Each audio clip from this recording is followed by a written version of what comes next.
halin thang ting kagal dole lum mi akain lung don nagam ahin o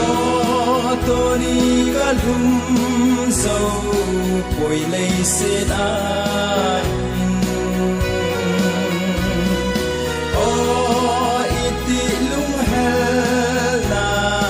cầm ca ta ra vô đi tê tội nôm ta in ca lên đêm ca ngã lel gol de te mel muka ei nem sin ye ki mu to ting lui gala kopi tolai kagal dole la thangai le pa sa kung pi atong he o tori kalhum zo poi lei se a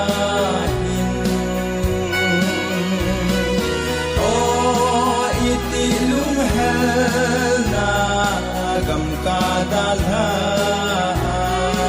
bol de te to nom ta in kaleng dem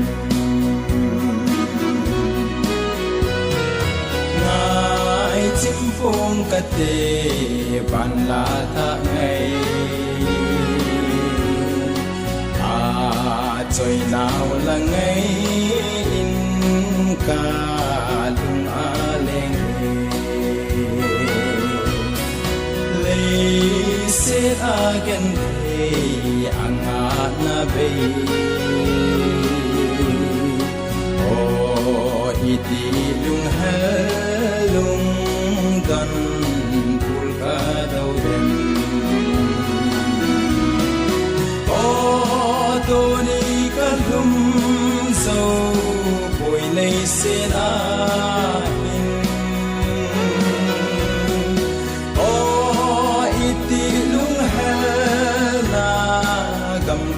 dalha bol de te to nom ta in kaleng dem ka lel tai pakai siten thina o nei ta mon in na kam dam o ngai chu lei set kum lun ding kanga lele kum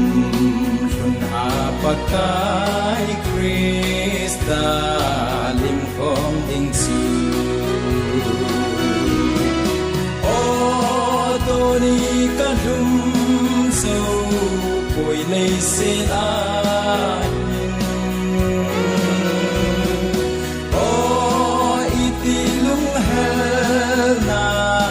gam ka dalha bol de te to nom ta in kaleng dem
sum pui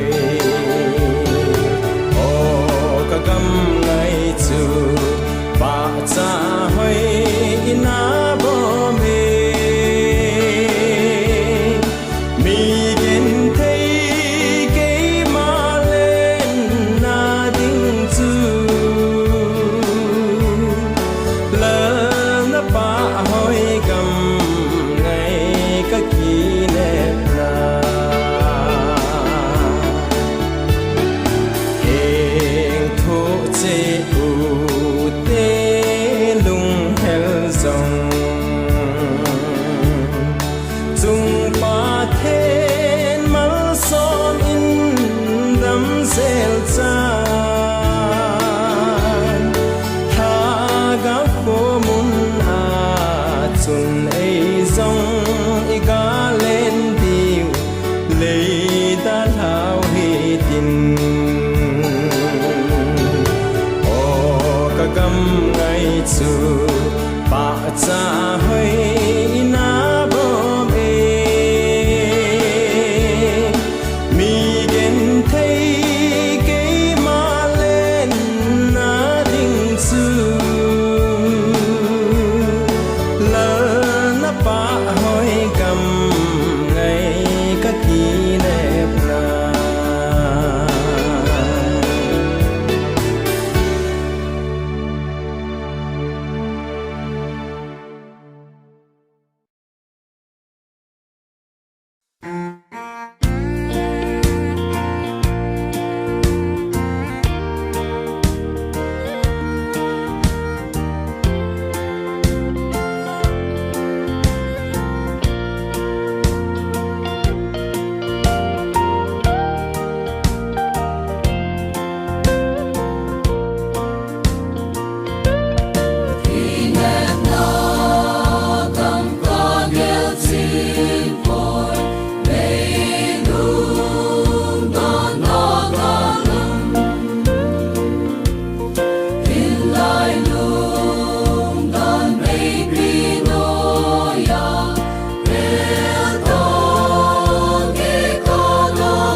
Come to sân in a hồng tai ra lên na gam ca la gao chu gam nom chu hol in lang lei set gam hi chu kit te ding a hi kangai ta ve kangai ta ve amun lau pi hoi na so se sangin lung set para Krista mel dei chu mukanom ka lung kamban na ding in lung dei that dam telen namun lung thei lo ka dip ta me han dam pu nei sil theng in thaga bin nei puin la lung nem gam hoi chu kangai nge kangai ta ve kangai ta ve amun lo pi hoi na zo se sangin lung set para Krista mel dei chu mukanom ka lung kamban na ding in ni lung ai lo Zion khopi main kamau kakak suni tin in polo pisil in lengin lat sa te kay dia zong mun na chu gam a chun kangai ta ve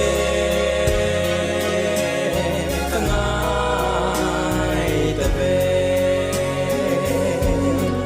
amun lo pi hoi na zo se sangin lung set para Krista mel dei chu mukanom ka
gospel call zin hui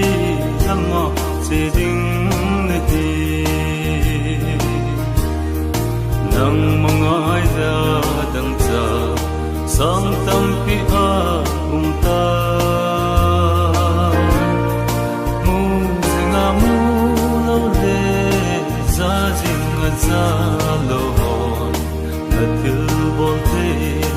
adam nang ai singa ol hang sang dang le si ding ka hi kai tu pe zui lo thei ka hi ko angai lut na ei so ka cham lo in pakai na to ka kin a hi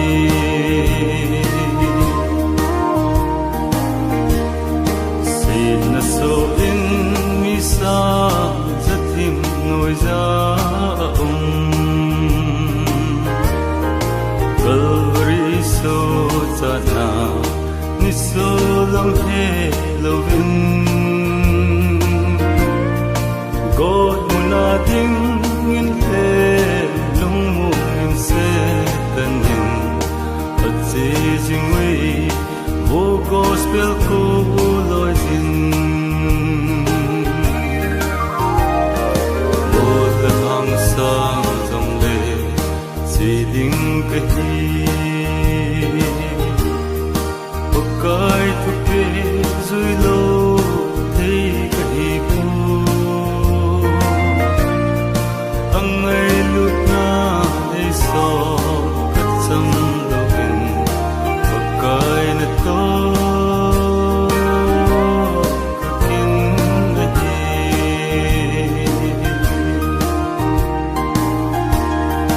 gospel ko na sang nu lo zo se te ho su kale agil na to unte ton so ki zin zu ki si trong le mai dam kun ta lo ding at chung wa ton so te mo chang ta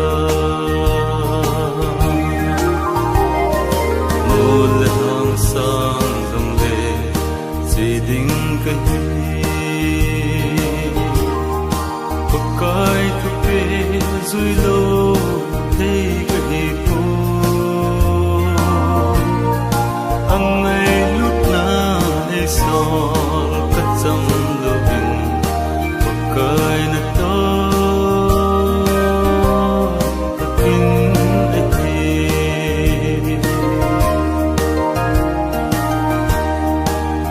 so pite gospel ko na sang loi zu te gospel la to na ding rapture mi a nai ta ta san cha te zo si zu gam ma che mun te so do gin te hallelujah ti in mod hang sang dong le si ding ka hi pakai tu pe zui lo thei ka hi ko angai lut na ei so ka cham lo in pakai na to ka kin na hi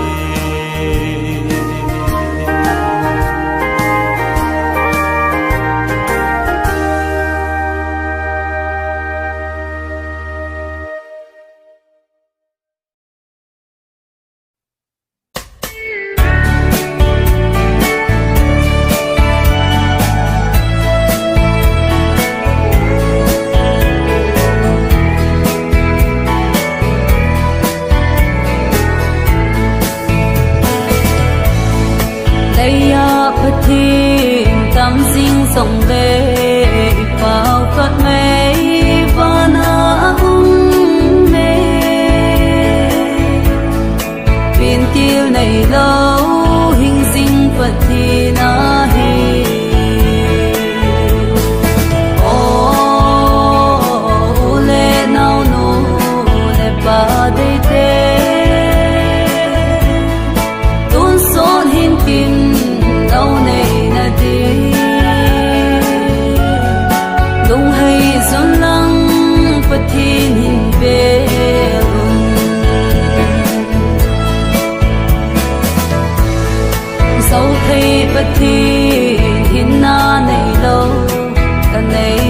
ti nei pui mang sita anei sun song dana hi bo ve o ule nau no le pa de te tun son hin kim nau nei na di dung hay sun lang pathin hin be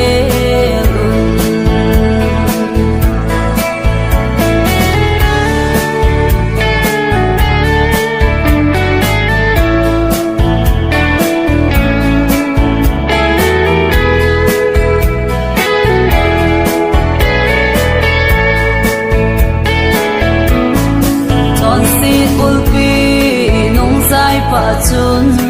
atole a gi pa na pen chu thagau da mun na pui do ni a he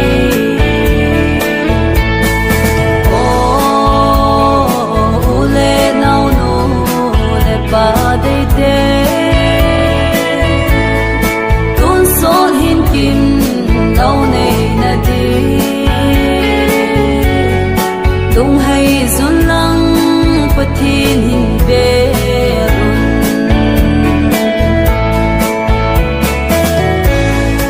ngai sun ei sim pau pa thin chun ami mang sa ti ho do na di acha pa chang ka chu ei hin pi ve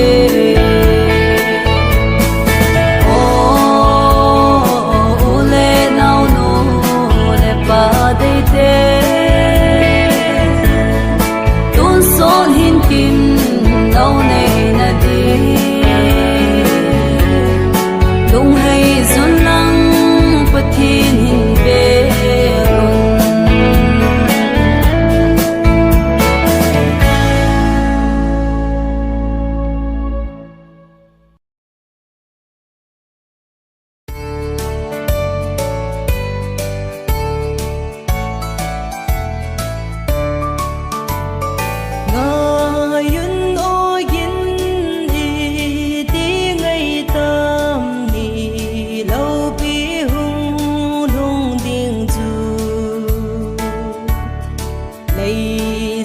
chôn se le thi nahi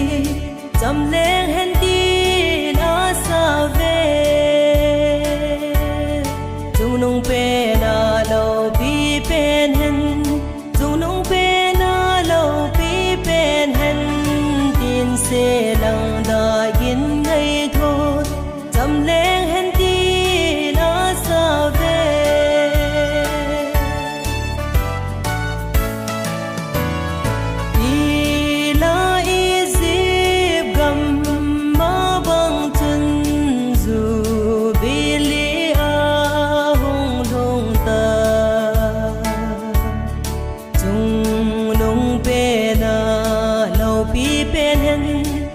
lên tha cốt hong pa chu chung nung pe na lo pi pen hen chung nung pe na lo pi pen hen tin se lang da yin ngai tho cham leng hen ti na sa ve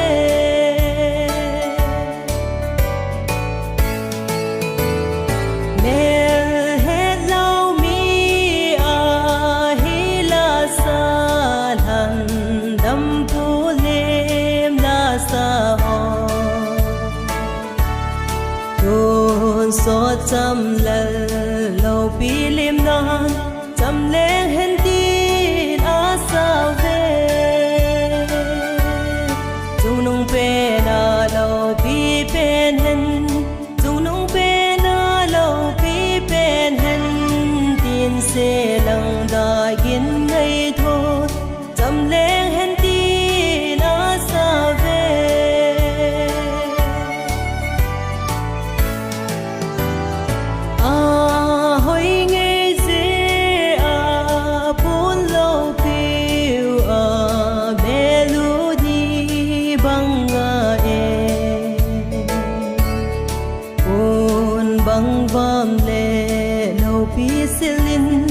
dầm lê hẹn tin á sao về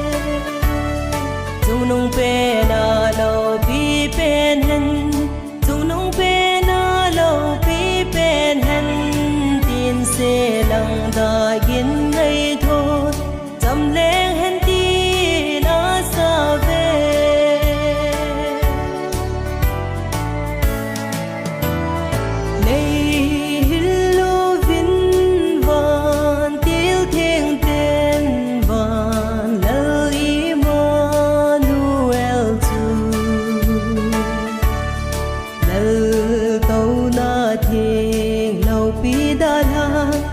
chốn sẽ đi á hồng ta dù nông bê na lâu bi bên hẹn dù nông bê na lâu bi bên hẹn tin sẽ lặng đã yên ngày